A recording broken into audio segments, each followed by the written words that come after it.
Tabe, beri makareba. Semoga Anda selalu sehat dan terus bersemangat. Saatnya Anda menyimak berita Sulawesi Tengah bersama saya, Fatur Rahman. Sejumlah berita teraktual dan menarik seputar Sulawesi Tengah telah kami siapkan untuk Anda. Berikut 3 berita utama hari ini. Polda Sulawesi Tengah memusnahkan sabu sebanyak 3 kg.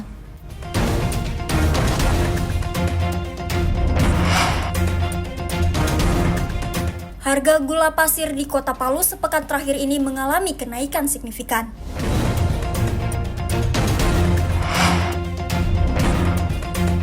Air terjun Saluopa di dekat Danau Poso memiliki pesona yang menakjubkan.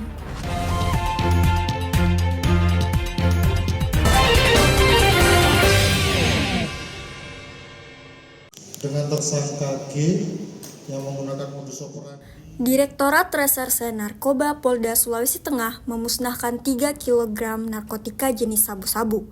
Pemusnahan barang haram tersebut berlangsung di lobi di Tres Narkoba Polda Sulawesi Tengah Jalan Soekarno-Hatta. Pemusnahan 3 kg sabu tersebut dilakukan dengan cara merebus barang haram tersebut dalam sebuah tungku. Setelah mencair, air rebusan sabu-sabu tersebut kemudian dibuang ke lubang water closet.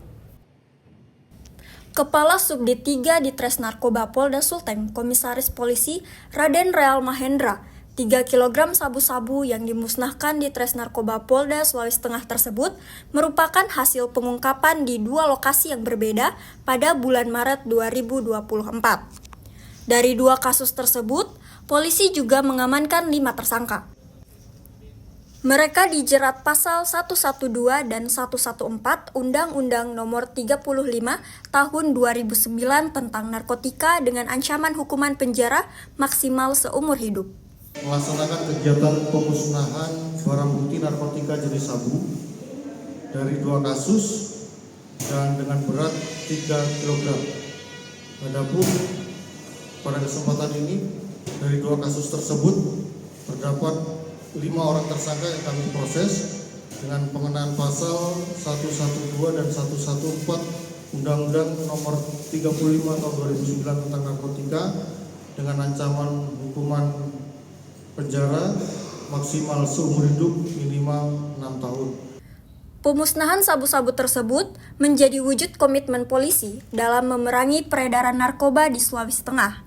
Masyarakat diminta untuk selalu waspada dan tidak terjerumus dalam kasus narkoba. Syamsuddin Tobone melaporkan dari Palu. Kantor Kementerian Agama Provinsi Sulawesi Tengah mulai melakukan tahapan penyusunan dokumen visa para calon jemaah haji. Penyusunan visa berdasarkan program masing-masing tiap kloter.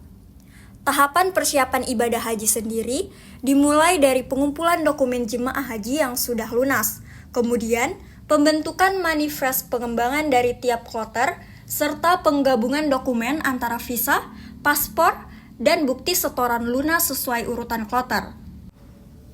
Setelah tahapan itu selesai, para jemaah haji pun siap diberangkatkan.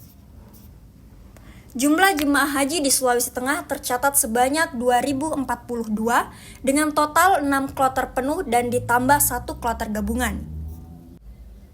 Kloter jemaah haji Sulawesi Tengah dimulai dari kloter BPN 8 sampai BPN 13, ditambah kloter BPN 14 gabungan dengan embarkasi Balikpapan, Kalimantan Timur. Adapun total yang akan diberangkatkan nantinya berjumlah 2.095 orang termasuk dengan petugas. Sesuai jadwal, kloter pertama bakal transit ke asrama haji mulai tanggal 23 Mei. Dilanjutkan kloter selanjutnya sampai tanggal 31 Mei mendatang. Arifin selaku pelaksana harian Kepala Bidang Penyelenggaraan Haji dan Umrah Kemenak Sulteng menyebut jumlah jemaah haji di tahun ini mengalami peningkatan. Di tahun 2023 lalu, jemaah haji asal Sulawesi Tengah hanya berjumlah 1.993 ditambah 14 jemaah tambahan. Tahun ini agak lebih banyak, ada nambah tinggal sekitar berapa puluh jemaah saja yang bertambah karena memang imbas dari tambahan kuota secara nasional kita mendapatkan 20.000 tambahan di Indonesia. dibagi proporsional di semua kabupaten di provinsi Indonesia. Tahun ini, Kota Palu menjadi penyumbang terbanyak jemaah haji yang diberangkatkan dengan total 611 jemaah. Menyusul kedua dan ketiga masing-masing, Kabupaten Banggai 260 dan Kabupaten Toli-Toli 235 jemaah. Selain dari total 2042 jemaah tersebut, juga disiapkan jemaah cadangan sebanyak 59 orang. Visa jemaah haji yang batal akan diproses ke Arab Saudi melalui Kemenak Pusat. Syahrul Cahya melaporkan dari Palu.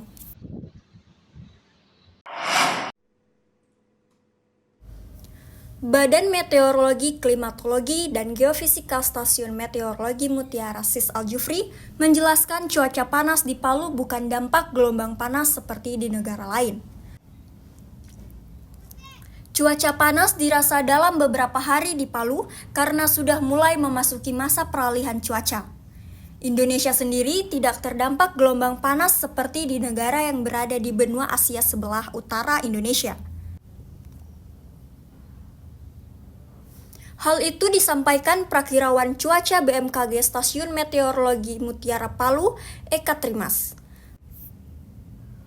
Menurut Eka, pada masa peralihan cuaca di Palu, pada pagi hingga siang akan terasa panas, sementara sore hingga malam, awan mulai menutupi beberapa wilayah di Sulawesi Tengah.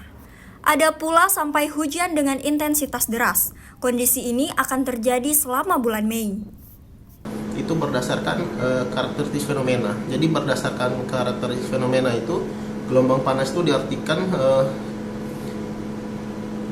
terjadi umumnya itu terjadi di lintang menengah hingga lintang tinggi, yang dimana berdekatan dengan masa daratan yang begitu luas.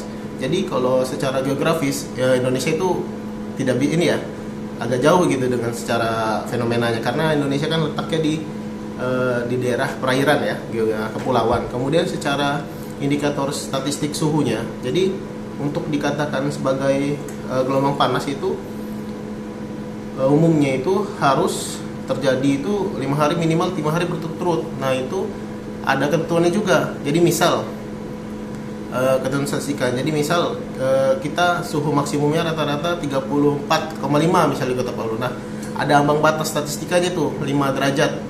Jadi harus ditambahkan gitu, 34,5 ditambah 5 berarti 39,5. Nah, itu harus terjadi minimal 5 hari secara berturut-turut, itu baru harus bisa dijadikan dikatakan gelombang panas seperti itu.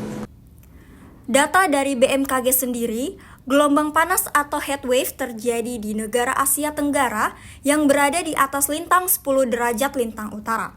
Aldi Grid melaporkan dari Palu.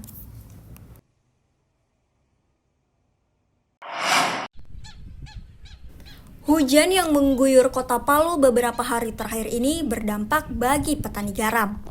Mereka merugi karena usaha garam yang sangat bergantung pada cuaca panas. Terlebih, pihak Badan Meteorologi dan Geofisika telah memprediksi jika ada potensi hujan deras di Kota Palu. Para petani garam di Kelurahan Talise ini mengeluh karena turunnya hujan sejak beberapa hari ini. Tambak garam yang dikelola belum bisa dipanen dan masih harus menunggu cuaca panas.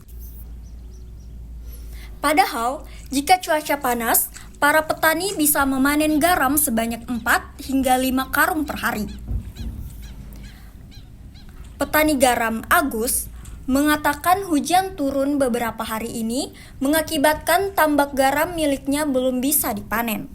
Dalam sebulan, kini hanya bisa memanen garam sebanyak 2 kali. Berbeda saat cuaca panas, bisa sampai 4 kali panen. Kalau untuk musim hujan begini, kita petani garam tidak panen garam. Kendalanya, biasanya kalau cuaca panas ada bisa 5 hari panen atau 1 minggu, ini tidak ada kalau cuaca hujan. Kalau biasa 1 kali panen itu berapa karung dia kalau dalam satu tempat dulu? Berbeda-beda biasanya, ada yang 3 karung, 4 karung, ada yang 5 karung.